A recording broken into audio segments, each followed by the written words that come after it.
Now, did you catch this early on when I was showing you that I'm going to be changing the concealed hinges to the self-closing hinges? And I got to do this to this one particular 45-degree door, and we just purchased this stove, and this stove, right now, it's not pushed back tight to the wall yet. I'm going to be putting some tile on the backsplash here, and I'll put that in my videos too for the condo renovations. I've never installed backsplash tile before, but I think I can do it and make it look like a professional did it. You'll have to watch those and see. But this particular stove, this handle's here, and see how this comes out at an angle.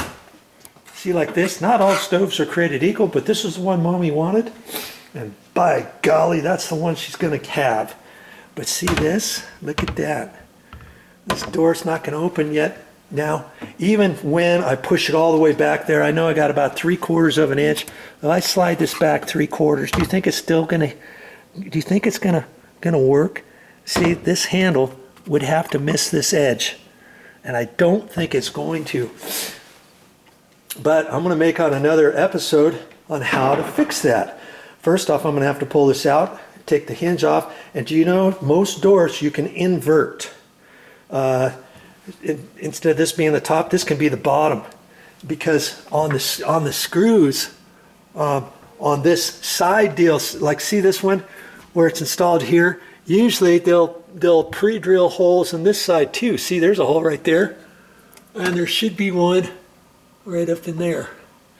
And that way you can decide before you drill your holes for your knobs which way to put these hinges. Even though they're going to do the concealed hinges one way, you can take this whole door, flip it up the other way, and put this over here to open up the door to the left. Had you have wanted this one to open to the left, they never know from cabinet detail to cabinet details. These might have been a fixed size to the edge here, and then you could have put this anywhere you wanted, adding to something else if you didn't want that actual 45 in the corner. See, these are all individual cabinets. See, this is individual to there. You see how it ends right up in there? That one's separate. That one's separate. So in a sense, they could have lined up all these cabinet doors however they wanted. That's separate. That's separate from that cabinet, because this one's got the stile in the middle.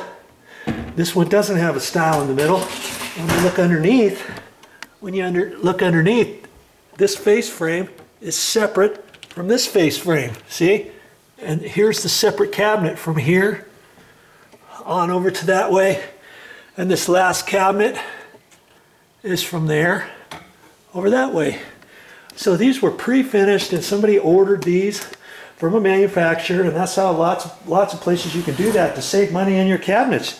You don't necessarily need to have these cabinets pre-built or built by from scratch from the cabinet installer wherever you live. As long as you pick out what type of cabinet finishes you have and all that kind of stuff, you can pick and choose whatever you want.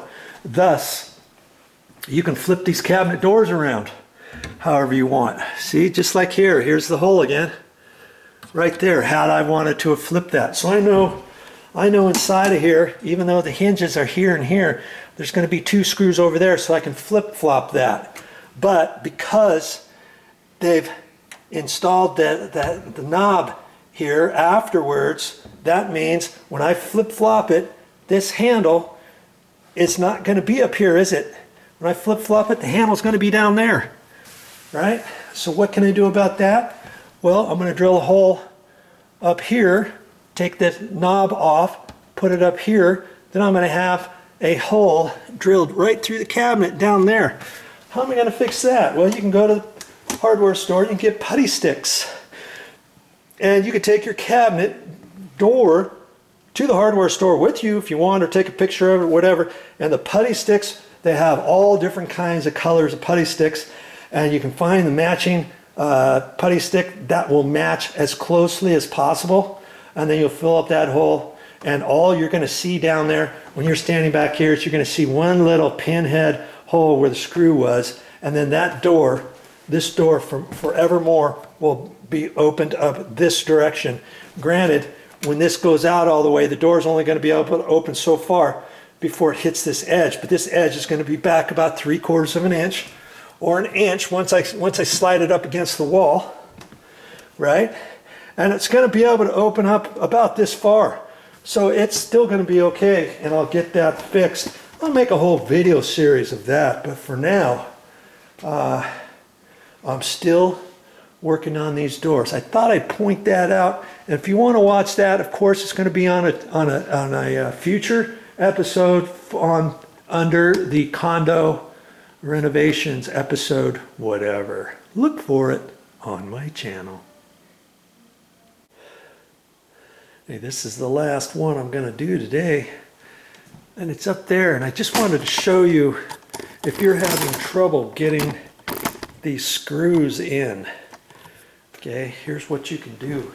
Because remember, I was having a little bit of a time getting these screws put into here because the holes are slightly different, and they probably did that because it's a different brand, and to get a patent on it, they probably couldn't use the exact same measurements.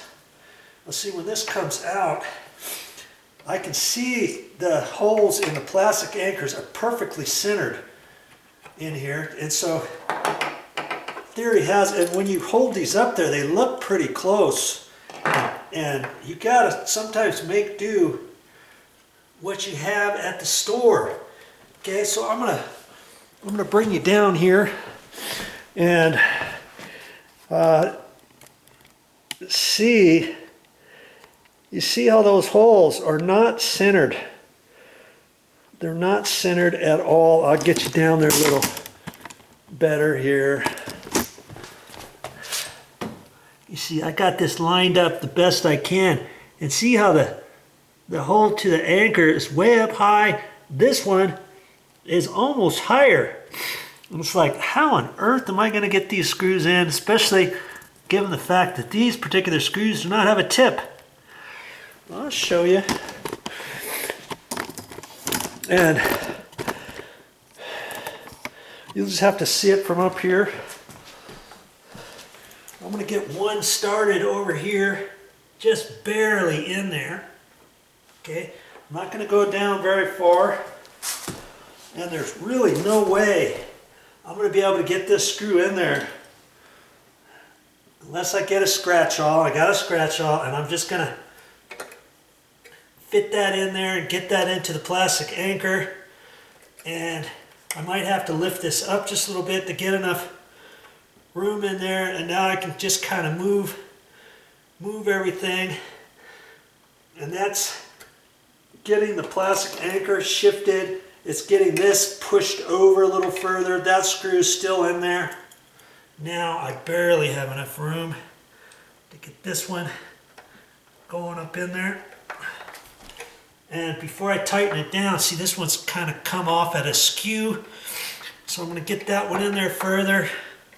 And now I can look at it, line it up, see which one I can tighten. If one's down too low, I can tighten this one, and that'll kind of suck it up higher before I put the other screw in.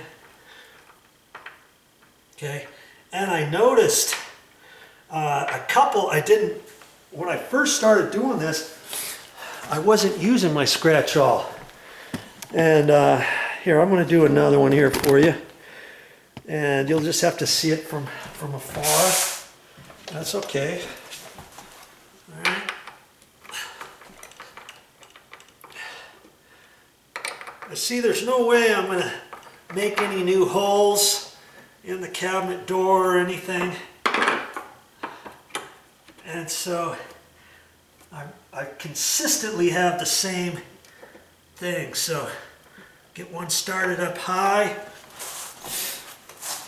Get my scratch awl, put it up in there, get it in there so I can kind of force it over a little bit, like that.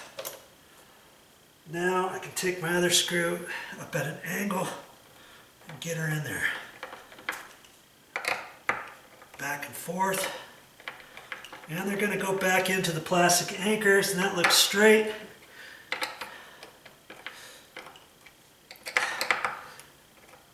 Okay. I'm just going back and forth a little bit because a couple I didn't use my scratch awl to get them in like that, and it was putting a lot of pressure on it, and the screw was going in, and I was having a tough time with it. And these particular doors up here, those two right there, kaboom. And as I was putting it in, the door wasn't closing all the way after I got the hinge in. And the soft close was not going all the way. It was going, and it was stopping about like that. And I was like, what is going on? I thought it was because these particular doors were heavier than the other doors. As you can see, these are taller than the bottom doors. They're about the same width, but they're taller, and they're wider than those. Those are shorter, so don't have a problem with that. Don't have a problem with that. These two doors are the same width as that. And that one, no, that one's a little skinnier. Those two doors and these two doors, I thought, oh brother, I don't think the self-closing soft close are going to work. And I talked to Momi about it, and I said, you know, when it gets to there, you'll just have to kind of push on it, and maybe it'll stay. And it was. But then I messed around with these, and I thought I had a couple hinges that were bad, but then I took the two hinges out, and I put new hinges on there, different hinges, and now because I had the holes screwed in tight from the first go, I put the other ones in it, and now it's closing, and it's closing all the way now. This one wasn't closing before, now it's closing. And I think it's because I was putting just a hair extra pressure on the little plastic anchors, and maybe that was somehow, I don't know how, but I think it might have been putting extra pressure on this back spring somehow. I don't know, from pushing too hard on it one way or another. I just don't know, but it wasn't seeming to work all the way. And then I ended up putting these up the same way I just showed you how to do this, and those are closing fine. These are closing fine, and I thought it was because, see, I thought it was because maybe those hinges were not designed for heavier doors. Well, that wasn't the case. I think it was just because the holes weren't lined up exactly, and I didn't use my little scratch awl how I did, and somehow I got too much pressure on them. Okay, so there's a tip for you. If one of your doors is not closing all the way, it's got to be, you know, just play around, and if, see, some of these screws aren't going in perfectly flat because I had to get them at a slight angle to get them in there. And once I used a scratch awl, I was fine. You might find you may have to loosen the screw up, tighten it back up, loosen it up, tighten it back up, and then just loosen it just a hair, let's say, and then try it again, because you want those doors to close all the way. Okay. All right, there's a tip for you, and I got more to show you. I hope you keep watching, because you never know what I'm going to show next, because once I get this up, I've got more things I want to tell you about these hinges, okay? Very important. Stick around.